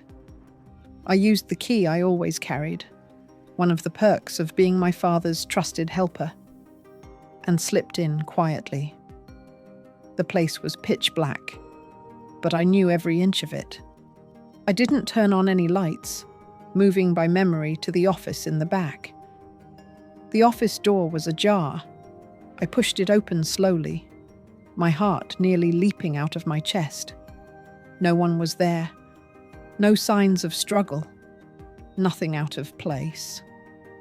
The books were on the desk, open to the real ones. The secret drawer was wide open. It was as if my father had been interrupted mid-explanation. I left the store with a strange feeling that something massive and irreversible had happened, but not knowing exactly what. I returned home to my sisters and waited. That was probably the longest night of my life, lying in bed with my eyes open in the dark, ears alert for any sound signaling my father's return. But he never came back. The next morning, around 6 a.m., we heard a commotion outside. Shouts, people running. I bolted upright, heart pounding. From the window, I saw a group of neighbors gathered in front of the store. I left the store with this strange feeling that something huge and irreversible had happened, but I couldn't quite put my finger on what it was. So I went back home with my sisters, and we waited. It was probably the longest night of my life. Lying in bed, eyes wide open in the darkness, my ears alert for any sound that might mean my father was coming back. But he never did. The next morning, around 6 o'clock, we heard the commotion on the street. Loud voices, people running. I jumped up, my heart pounding, from the window. I saw a group of neighbors gathered in front of the store. I quickly got dressed and ran over there, leaving Clara with Hannah still asleep. The store was surrounded by a small crowd. Mr. Jenkins, the barber, was the first to spot me approaching, his face pale as a ghost. "Child, go on home. This isn't something for you to see." But it was too late. Through the crowd, I saw two men carrying something out of the store. It was a large object, covered with a cloth that couldn't quite hide what was underneath. An arm stuck out, lifeless. I recognized the gold ring my father always wore on his pinky finger. "What's going on?" I asked, my voice strangely calm, even though I felt chaos inside. "It's about your father?" Mrs. Gardner replied, appearing beside me like a shadow. Her eyes were serious, but not shocked. "He was found in the storeroom, dear. It seems like it was a settling of scores, a business deal gone wrong." The police chief. Daniels, a hefty man with a bushy moustache who rarely got involved in anything troublesome, was jotting notes in his book. When he saw me, he frowned. "That's Carter's daughter," someone told him. He came over, clearing his throat uncomfortably. "They didn't ask where I was the night before. They didn't wonder why my father was alone in the store so late. They chalked it up as another case of a businessman who couldn't pay his debts and paid the price." In small towns like Fairview back then, justice often turned a blind eye to certain crimes, especially when they involved powerful men like Victor Kane. Only later, when I was allowed into the store to collect things, did I understand what really happened. The office that had been intact the night before was now ransacked. The real accounting books were gone. On the wall near the desk, there were marks that looked like dark stains. The storeroom floor had been recently cleaned, but you could still see a darker spot in the corner where the boards met the wall. I didn't need to be a detective to figure out what had gone down there. My father had been confronted with the evidence of his fraud. He'd tried to explain, probably denied it at first, maybe even tried to blame someone else. Perhaps me, his trusted helper. But Victor wasn't one for excuses. His justice was quick and final. In the days that followed, there was no formal viewing. The body was buried quickly with few attendees besides immediate family. Neighbors sent flowers and food, more out of pity for the orphaned girls than respect for the deceased. Rumors spread that Henry Carter was the victim of bandits. No one mentioned the possibility that the accounting fraud might have been someone else's work besides his. Now, tell me something. Do you think what I did was wrong, causing my own father's death? Even knowing he was a monster, I was just a 16-year-old girl trying to protect my sisters the only way I could see. What would you have done in my place, knowing no one believed you, that the police wouldn't act? that the hell would continue. The weeks that followed were a mix of conflicting emotions. On one hand, there was immediate relief, so intense it sometimes made me feel guilty.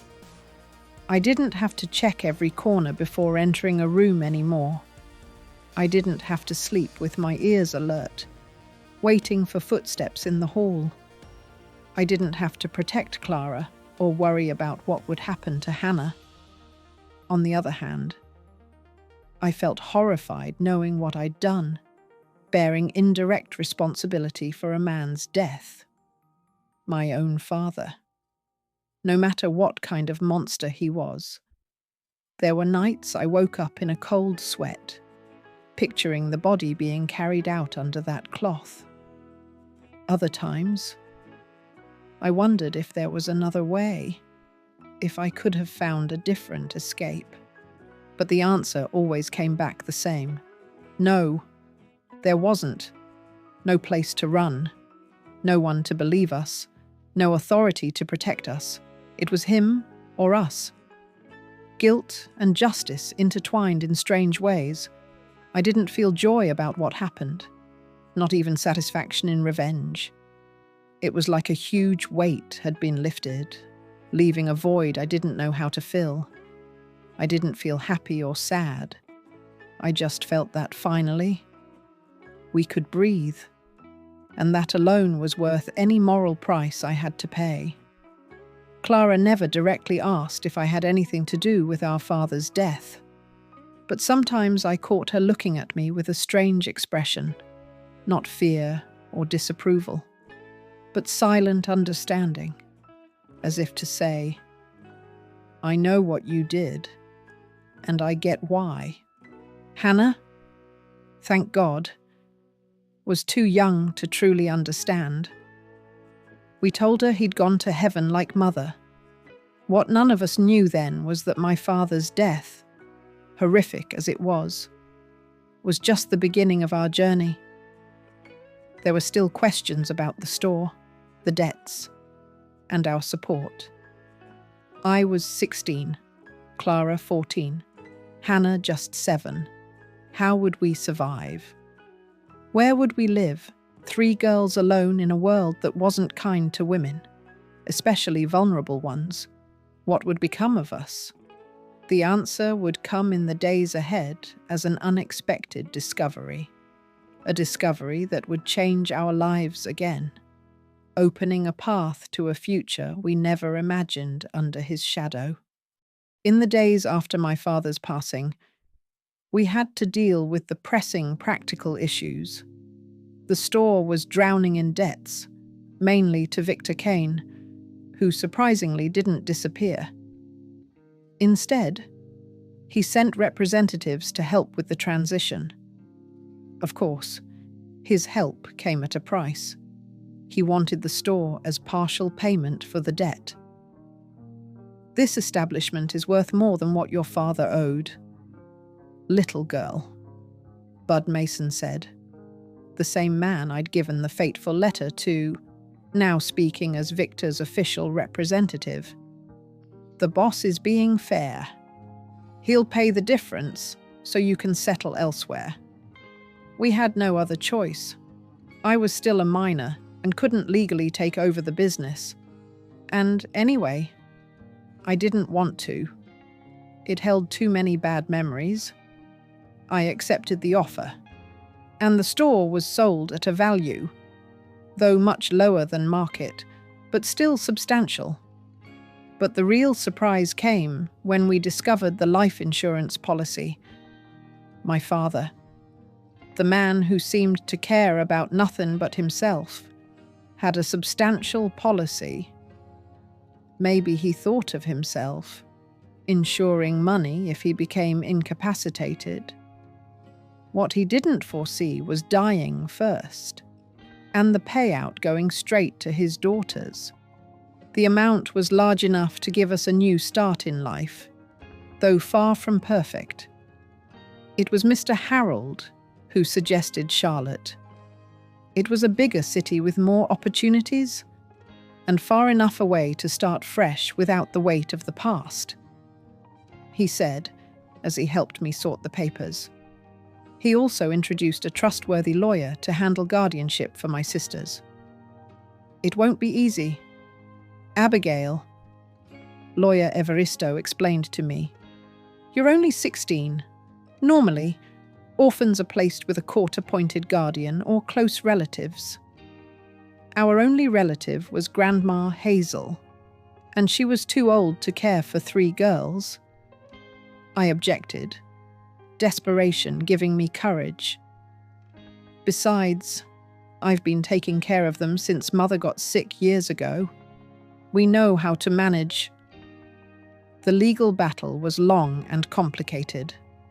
Mr. Evaristo handled mountains of paperwork, gathered testimonies from neighbors and acquaintances to vouch for my maturity and ability to care for my sisters. The insurance money helped too. It meant we could support ourselves without charity. After nearly 3 uncertain months, the judge finally granted me temporary custody on the condition I return to school and we have regular social worker visits. It wasn't ideal, but it was enough to keep our little family together. In August 1958, we left Fairview. All our belongings fit into 3 old suitcases. We boarded the bus to Charlotte with more fear than certainty, but with the determination of those who have nothing left to lose. Hannah, at 7, thought it was all a grand adventure. Clara, at 14, was quiet as usual, but her eyes sparkled with hope. As for me, at just 16, with the weight of the world on my shoulders, I could only think about the next step, the next decision. Charlotte was a whole different world from the small Fairview where we'd grown up. A planned city with wide avenues, modern buildings, and a hustle that intimidated us in the early days. We rented a small house in West End, which was still developing back then. It was simple 2 bedrooms, a living room, kitchen, and bathroom. But to us, it was a palace. Most importantly, no ghosts, no bad memories lurking in every corner. With Mr. Evaristo's help, who had connections in the city, I landed a job as an office assistant at an accounting firm. My boss, Mr. Sullivan, was practical and didn't care about my age, only my skills with numbers. I've never seen anyone so young with such a grasp of bookkeeping. He commented on my first day, impressed with my knowledge. If only he knew how I acquired those skills. My first paycheck was just enough for basics. But with the insurance money safely in the bank, we could live comfortably while I built a career. I enrolled Clara and Hannah in the local school. I went back to school myself in the evenings, determined to at least finish high school. I met James at night school. He was a volunteer math teacher, a young man around 25, slim, with round glasses and an easy smile. From the start, I noticed how patient he was with struggling students. He'd explain the same concept over and over without frustration. He was the opposite of everything I knew about men. In the first few weeks, we barely exchanged more than a few words. I was guarded, suspicious, keeping my distance from everyone, especially men. But James had a gentle approach, no pressure, no expectations. He started by offering extra help with materials. I reluctantly accepted, more out of necessity than willingness. These tutoring sessions happened in the school library, always with others around a condition I set, and he respected without question. Gradually, between equations and theorems, I began to lower my guard. James shared about his family in rural North Carolina, how he came to Charlotte for opportunities, and his dream of one day opening his own school. He spoke passionately about education, his belief that knowledge could change lives. What about you, Abigail? What's your dream? He asked me one day after class. The question surprised me. Dreams I could hardly think beyond the next bill or meal. I don't know, I answered honestly. I guess I haven't had time to dream.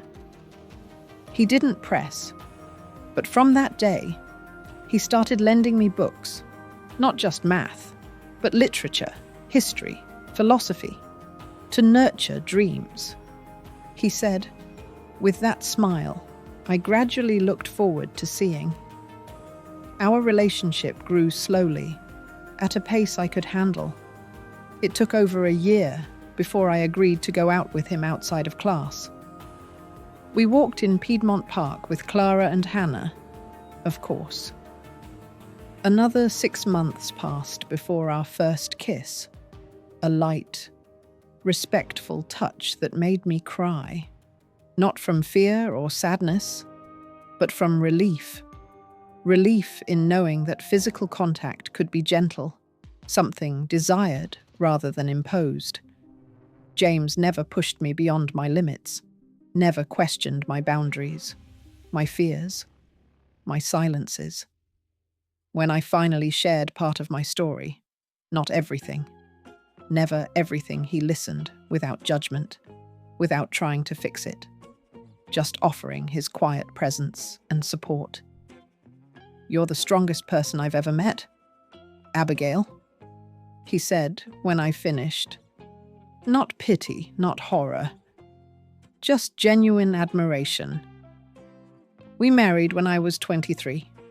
A simple ceremony with close family and a few friends. Clara, then 21, beamed as if it were her honor.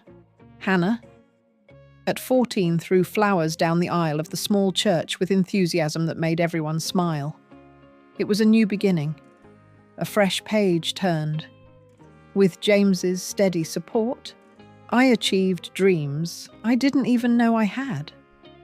I finished high school, then college, and eventually entered a teaching program at the newly established North Carolina State University.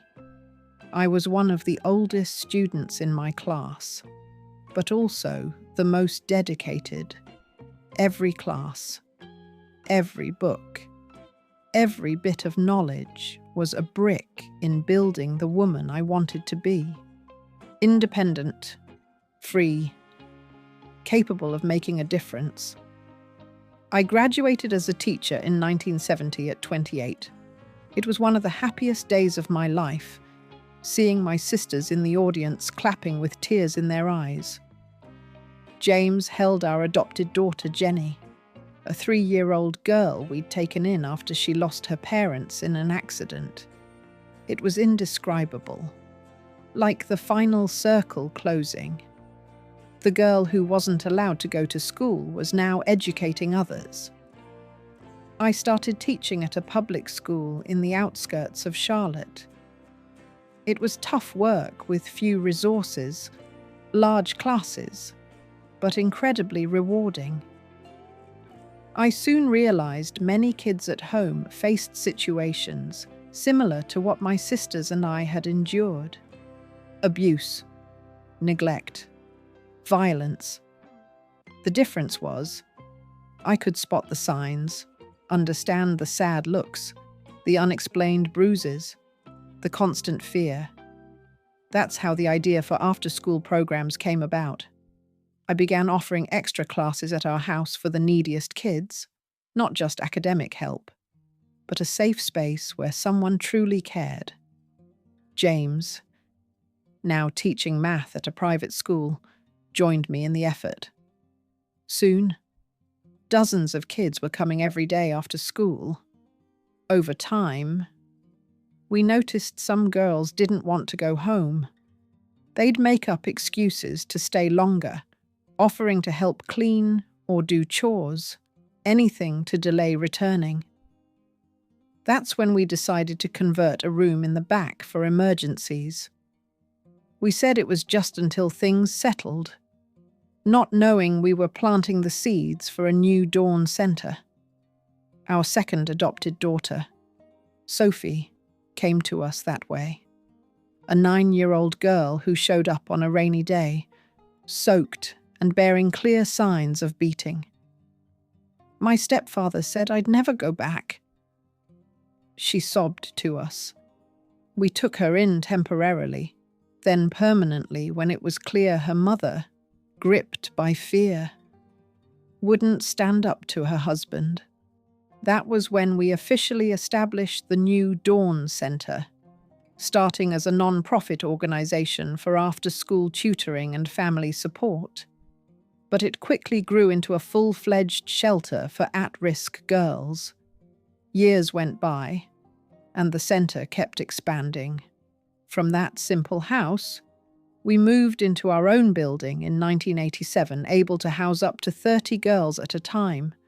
Beyond just shelter, we offered counseling, legal guidance for families, professional training courses for teens, everything that my sisters and I never had the chance to access when we needed it most. As for my sisters, each one followed her own path, but we always kept our bond strong. Clara, who was always the most introverted, found her calling in religious life. At 25, she joined a convent of the Sisters of Charity. "I've found peace here," she wrote to me in a letter. "A kind of peace I never thought possible for someone like me." These days, she works with abandoned children in Tennessee, turning her own pain into care for others. Hannah, our little sister, followed a path similar to mine. She became a teacher too, but focused on early childhood education. "I want to start with them early, before the world has a chance to hurt them," she always said. She got married, had 3 kids, and built a happy, stable life in Florida. As the years passed, we had those tough conversations about the past. Conversations that could only happen when we're all grown and strong enough to handle the emotional scars. Clara shared the details of what she endured at our father's hands, things I suspected, but never knew for sure. Hannah, who avoided the worst thanks to our intervention, had to face the truth about what really went on in that house, and who that man she remembered as a loving father truly was. And finally, I could share some of the burden I'd been carrying. I told them how we protected Hannah, about the failed attempts to get help. But I never fully revealed my role in our father's death. Some truths are just too heavy to share, even with the ones we love the most, or maybe especially with them. In 1992, nearly 30 years after we left Fairview, I decided it was time to confront the past once and for all. James, who always supported me, offered to come along. But this was a journey I had to take alone. I promised I'd be back the next day and kissed him at the bus stop. Fairview had changed so much. From a small inland town, it had transformed into a bustling industrial city. The dirt roads of my childhood were now paved avenues. The shopping centre where my father's store used to be was unrecognizable, replaced by modern shops and office buildings. My first stop was the cemetery. I'd never visited my father's grave. At the time of the funeral, I was too busy ensuring our survival. It wasn't hard to find that simple plot. The cemetery office gave me the exact location. A modest headstone with just his name and dates. No fancy designs or loving messages. I stood there in silence for a few minutes. I didn't feel anger or sadness, or even forgiveness, just this strange sense of closure, like folding up a book whose story I knew by heart. Then, I went looking for some old neighbours who still lived in the city. When I met Mrs. Brooks, now over 80, she teared up at the sight of me, saying I looked beautiful and successful, over coffee at her house. I heard the first confessions. "I always suspected something was wrong in that house," she said, lowering her voice as if it was still a secret. "You girls would flinch at any noise. Those screams at night that your father called nightmares. The bruises you and Clara always had." She sighed heavily. "I should have done something, spoken up, asked questions, helped in some way. But back then, we didn't interfere in family matters. Please forgive me for that, child." That was the first of many similar conversations during my visit. The baker noticed how nervous we got around our father. The teacher saw our constant fear, but never acted on it. The priest regretted not investigating further when I hinted at a hidden confession. Everyone suspected. Everyone knew something was off, but no one did anything. The most impactful revelation came from a woman I barely remembered, Rachel, the daughter of a merchant who lived near the store. "Your father abused me too," she told me after inviting me over. "When I was 12, I'd help out at the counter sometimes. He'd call me into the storeroom and—" She didn't need to finish the sentence. I understood she had never told anyone. I was ashamed, afraid they wouldn't believe me. It wasn't until I grew up that I realized it wasn't my fault. Before I left, I learned that Rachel wasn't the only one. At least 3 other women from our generation had similar stories about my father. They all stayed silent back then. They all carried that burden alone. It was a painful reminder that monsters rarely have just one victim, and that silence protects them, allowing them to keep causing pain. I returned to Charlotte with a heavy heart, but somehow feeling lighter. I shared with James what I'd uncovered about the neighbours who did nothing, about the other victims. He listened in silence, holding my hand. "What's important is that you've broken the cycle, Abigail," he finally said.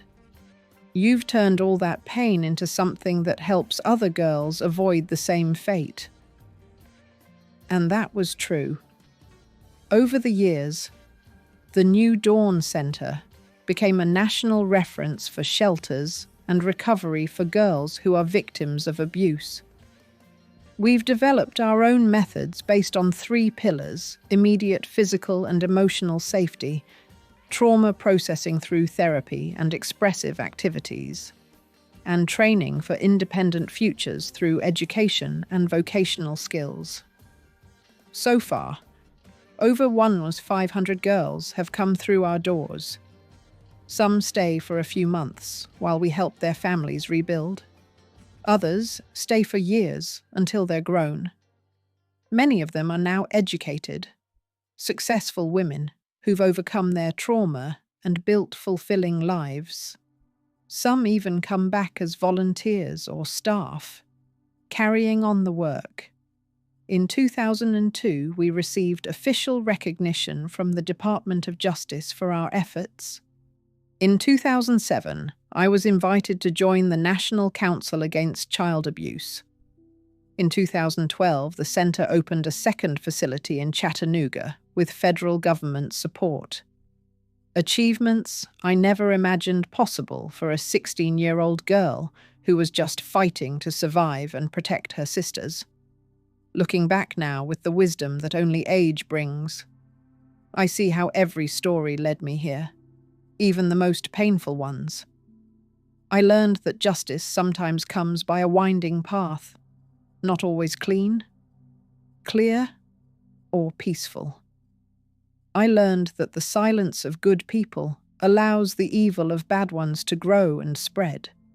And I learned the most important thing, that every girl we save is a chance to mend the past, not just mine, but for a whole society that's looked away from children's suffering for too long. Would I do it all again? I don't know. Maybe there were other ways I couldn't see back then at 16. A less drastic escape. Something less certain. But with the knowledge and resources I had, I did what seemed like the only choice to protect my sisters, especially Hannah. I've never told the full details to anyone, not even my husband. James? He's always respected my silence and secrets. Maybe he suspects the truth, maybe not. He never asked directly, and I never fully confessed. I've kept this secret for over 60 years, but I don't feel like a criminal. I feel like a survivor who did what needed to be done in a world that offered no protection for girls like me. To the women listening to me now who might be going through similar situations today, know that there are more resources and options than I ever had. We have child protection laws now. We have specialized police units for crimes against women. We have hotlines for anonymous reporting. We have shelters for victims. We have trained professionals ready to provide the support you need. If you're a victim of abuse or know someone who is, speak up and report it. Call the hotline or go to your local child protection agency. If you're a mother, an aunt, a teacher, or a neighbor, pay attention to the signs. Sudden changes in behavior, excessive fear, age-inappropriate knowledge of sex, or sudden isolation. Don't be like the neighbors in Fairview who suspected but did nothing. Your intervention could save a life and end years of suffering. The road to healing and justice isn't easy, but it's possible. I'm living proof of that.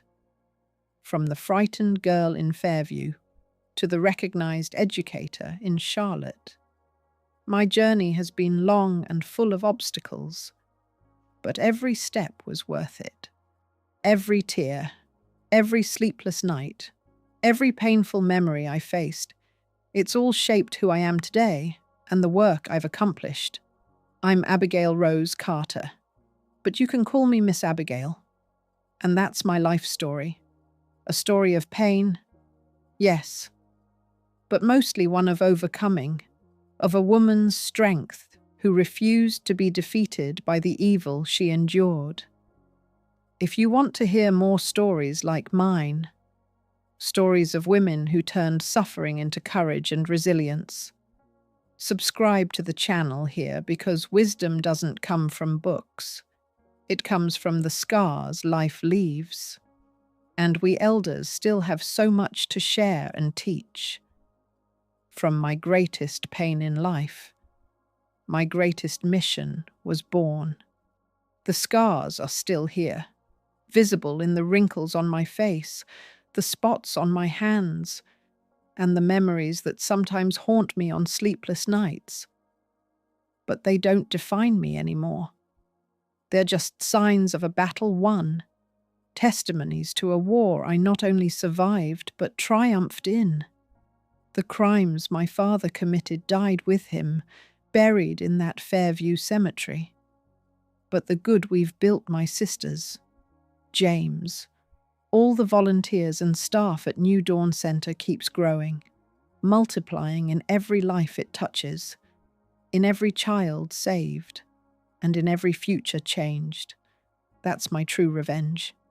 Not his death, but the full life I've built since then, the family I've created, the girls I've helped, the legacy I'll leave behind when my time comes. a legacy of hope, of healing, and of possibilities. A legacy that proves every day that our past can be painful, but doesn't have to dictate our future. That we can truly break the cycle, shatter the chains, and rewrite our stories. And if that's the only lesson you take from my story, then sharing it after decades of silence was worth it. Because in the end, that's the point. Turning individual tales of suffering into a collective story of healing, one story at a time.